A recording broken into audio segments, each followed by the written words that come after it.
નમસ્કાર મિત્રો, સ્વાગત છે બધા મિત્રોનો મારી યુટ્યુબ ચેનલમાં. હું છું આપનો મિત્ર ભાવિ વઘાસિયા. તો મિત્રો, ખાસ કરીને આ વિડીયોના માધ્યમથી આપણે વાત કરવાની છે ગુજરાતના વાતાવરણમાં આવશે મોટો બદલાવ. સંપૂર્ણ માહિતી આ વિડીયોમાં વિગતવાર જાણીશું અને 7 થી લઈને 15 તારીખ સુધી કેવું રહેશે વાતાવરણ, સંપૂર્ણ માહિતી આ વિડીયોમાં જાણીએ તે પહેલા જે પણ મિત્રો અમારી માહિતી પહેલીવાર જોઈ રહ્યા છે તો વિડીયોને છેલ્લે સુધી જોવા વિનંતી.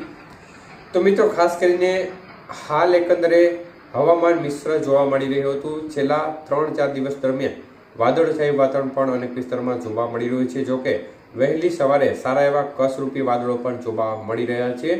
તો અત્યારે ઠંડીનો માહોલ જોવા નહોતો મળ્યો, મતલબ કે એક પ્રકારે ગરમીનું પ્રમાણ થોડું વધુ જોવા મળતું હતું. પરંતુ ખાસ કરીને આજથી ઠંડીના પ્રમાણમાં આંશિક રીતે વધારો થતો નજરે પડ્યો છે અને આંશિક ગુલાબી ઠંડીનો અહેસાસ આજે ફરી એકવાર થયો છે.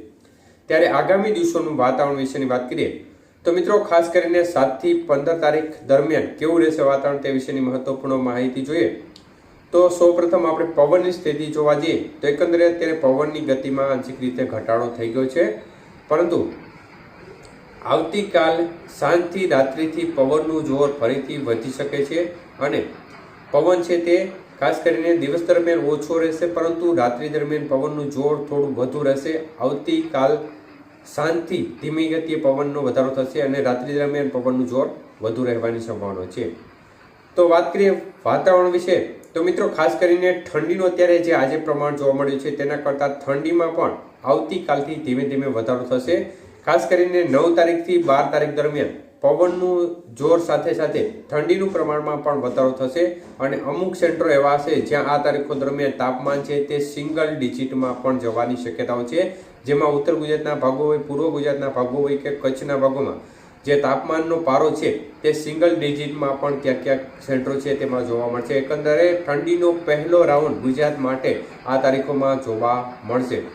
પરંતુ 13 થી 15 તારીખમાં ફરીથી તાપમાનમાં ઉછાળો થશે અને ઠંડીમાં આંશિક રીતે ફરી ઘટાડો આ તારીખોમાં જોવા મળશે. પરંતુ એકંદરે સારો એવો ઠંડીનો રાઉન્ડ ખાસ કરીને 8 થી લઈને 13 તારીખ વચ્ચેના સમયગાળા દરમિયાન જોવા મળશે. મતલબ કે 9 થી 12 તારીખ સુધીનો સમયગાળો, 8 થી 13ની વચ્ચેનો ભાગ. તો આ પ્રકારની સ્થિતિ દેખાય છે.